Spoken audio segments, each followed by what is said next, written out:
Je me réjouis de pouvoir être ici aujourd'hui. Et je voudrais tout d'abord remercier Chantal pour son invitation et bien sûr tous ceux qui ont contribué à l'organisation de cette conférence ainsi que pour l'introduction qui a été prononcée. Moi-même, je ne suis pas vraiment quelqu'un qui vient du milieu, on va dire, de la forêt. Pour autant, je m'intéresse aussi à la question des forêts et de la sécurité. Je suis plutôt dans le secteur, dans le domaine de la sécurité, de l'évaluation de risques, des facteurs de risque impliqués dans les activités professionnelles ou autres. Et donc, je comprends cette question plutôt d'un point de vue de gestion de risque. Donc ça, c'est pour faire un peu en résumé mes compétences. Et j'ai déjà pu travailler dans beaucoup de domaines, dans d'autres domaines qui ont beaucoup de similitudes avec justement le phénomène des allées, avec cette approche risque zéro. Donc cela est un phénomène qu'on peut observer aussi dans d'autres domaines. Donc je vais pu échanger aussi avec Jean-Pascal et ce qui est intéressant, c'est que nous avons en fait une expertise très différente, des avis très différents, mais que nous allons peut-être... Jean qui va donc prendre la parole après moi, qu'on va quand même peut-être trouver un consensus. Donc je vais donner l'avantage à Charles. Ceux qui connaissent le cricket vont comprendre ce que cela veut dire. Donc, nous avons assisté à ce vote de notre arbre préféré hier. Et en Grande-Bretagne, juste comme anecdote, en Grande-Bretagne, un idiot s'est rendu, c'était l'arbre le plus ancien de Grande-Bretagne, un idiot a décidé de scier cet arbre-là, il y a un mois, à peu près de ça, et bien sûr que tous les habitants étaient très en colère, et il n'y a absolument aucun succès, aucun avantage dans cette action, ce qui montre que les Britanniques ne sont pas seulement concernés par la sécurité, mais aussi par les arbres, si l'on veut, de manière humoristique. Donc, ce défi entre les routes qui pardonnent, d'un côté, et la préservation des allées. Pour citer William Shakespeare dans Hamlet, avait déjà observé cela, puisque vous savez bien que Hamlet disait déjà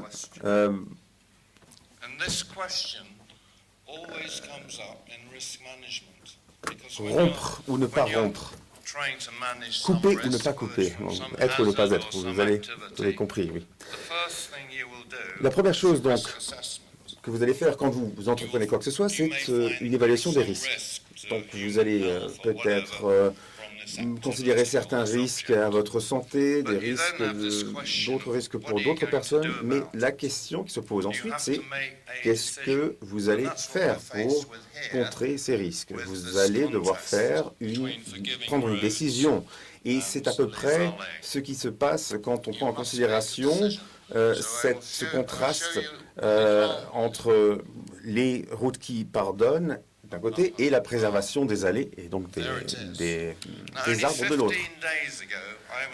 Il y a 15 jours, j'ai participé à une réunion à Cheshire, en Angleterre, avec beaucoup d'ingénieurs et des participants des services des autorités locales.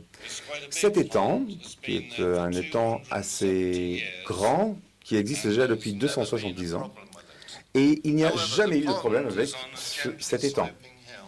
Cependant, cet étang se trouve au bord d'un terrain incliné, un peu escarpé, et donc le risque qui peut être posée, c'est que justement cet étang déborde et que donc cet étang finisse par inonder les habitations à proximité.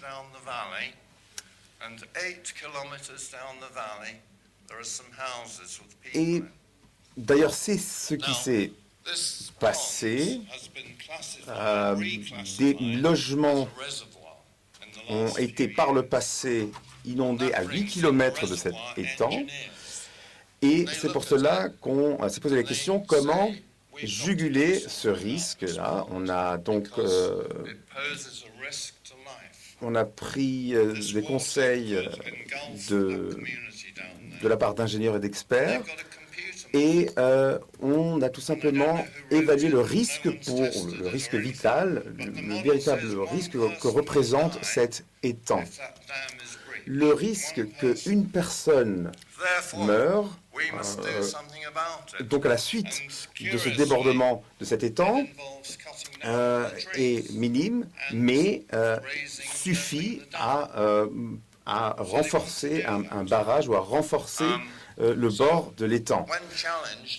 Donc, quand on a posé la question sur mon avis lors de cette réunion, parce que donc construire un barrage voudrait dire couper des arbres, ce qu'ils ne voulaient donc pas. Donc, ils ont conclu qu'on doit le faire parce que la loi prévoit que si cet étang présente un risque, nous devons agir. Donc, ça c'est un point de vue. Mais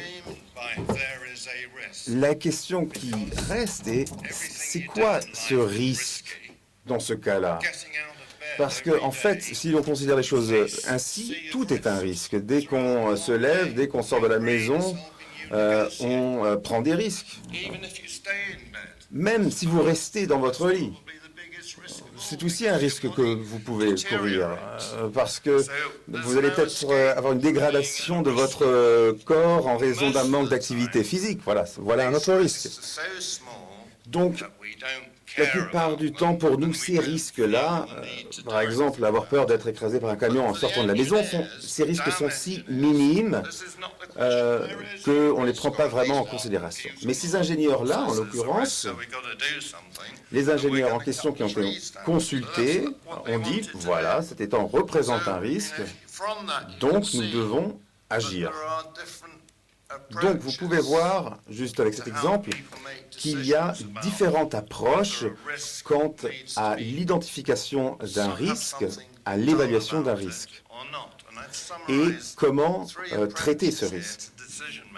Et donc c'est là où on peut décliner trois approches de prise de décision. Donc, premièrement, en ce qui concerne cet étang que je viens de mentionner, ça dépend tout simplement des détails du protocole. La loi prévoit que, donc on fait X, Y, Z. Donc ce type de décision dépend de celui qui a écrit ce texte de loi. Et certains textes, certaines lois sont, on va dire, très réticentes par rapport au risque. Donc voilà, c'est une question de protocole.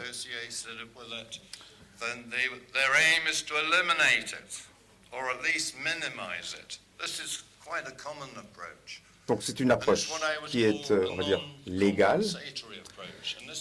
Et en ce qui concerne l'approche numéro 2, donc éliminer ou minimiser les risques, qui est une décision non compensatoire, c'est-à-dire qu'un attribut parmi d'autres va décider de ma prise de décision.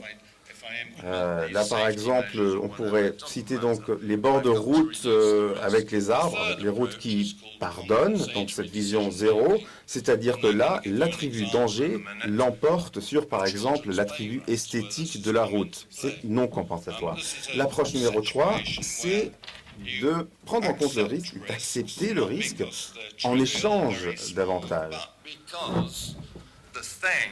C'est par exemple ce qu'on peut voir quand on parle de terrain de jeu pour enfants. Bien sûr qu'il y a toujours un risque pour l'enfant de se blesser, de tomber, de se faire mal. Mais d'un autre côté, l'avantage pour l'enfant ou la joie que l'enfant a à pouvoir jouer sur un terrain de jeu vaut la peine de courir ce risque. Donc ce sont ces trois décisions qu'on peut à peu près différencier. Donc, pour résumer, des décisions non compensatoires reposent tout simplement sur une argumentation selon laquelle un attribut d'une décision est pris en compte et la solution qui s'impose est celle qui est la plus appropriée. Donc on maximise le choix de l'attribut. Donc par exemple, là, comme exemple qui vous est affiché sur ce diapo, même si votre fromage est magnifique, je ne l'achèterai pas car il est trop cher. La deuxième, la décision compensatoire, qui donc incorpore les deux attributs, est bien représentée par cet exemple. Même si ce vin est cher, je l'achèterai parce qu'il est très bon. Donc on a les deux attributs, le prix et après l'attribut positif du goût du vin. Donc là, c'est le positif qui l'emporte sur le négatif. Ça, ce serait une décision compensatoire. Pour reprendre l'exemple des terrains de jeu. Donc,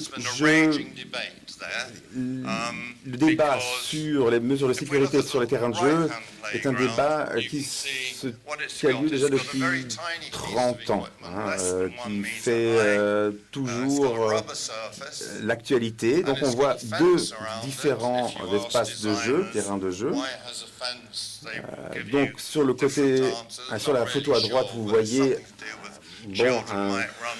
un terrain de jeu qui semble être très sûr et minimiser les risques, mais qui peut être aussi considéré comme un peu ennuyeux. Donc là, le critère de base qu'illustre la photo à droite, c'est que les risques sont minimisés à fond. Et c'est le critère principal de la prise de décision. Maintenant, à gauche,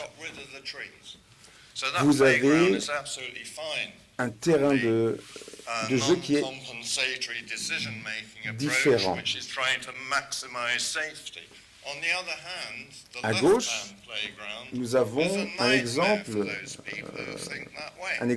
de prise de décision compensatoire, qui pourrait être même un cauchemar pour ceux qui ont tendance à éviter tout risque, parce que vous voyez bien que cela semble quand même être assez, on va dire, assez risqué de laisser jouer ses enfants sur ce pont-là, par exemple, qu'on peut voir à gauche.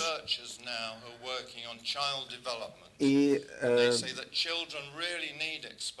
on a aussi, d'un autre côté, beaucoup d'études qui démontrent que les enfants doivent être exposés au risque. Donc ça, c'est un argument qui rejoint aussi ce dilemme des allées. En 2023, un nouveau standard international a été adopté et j'ai fait partie de l'équipe qui a participé à la rédaction de cette norme.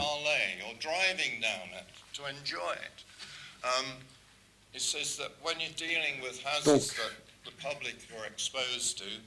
il stipule que les intérêts publics sont primordiaux quand on parle des activités sportives et récréatives qui sont conçues pour le bien public. Et nous devons prendre en considération quand nous prenons cette décision. Cela pourrait être aussi à nouveau mis en comparaison avec les allées. En conclusion, dans la vie publique, dans la vie de tous les jours, la sécurité est importante, mais en même temps, on doit aussi reconnaître que faire une évaluation de risque à la longue, sans se poser la question sur les bénéfices, finit par enlever tout intérêt. Si on parle par exemple des allées, les propriétés positives sont nombreuses. Ces allées représentent un patrimoine très important et donc doivent être préservées à tout prix. Et cela ne passe que par une approche qui est moins aversive au risque.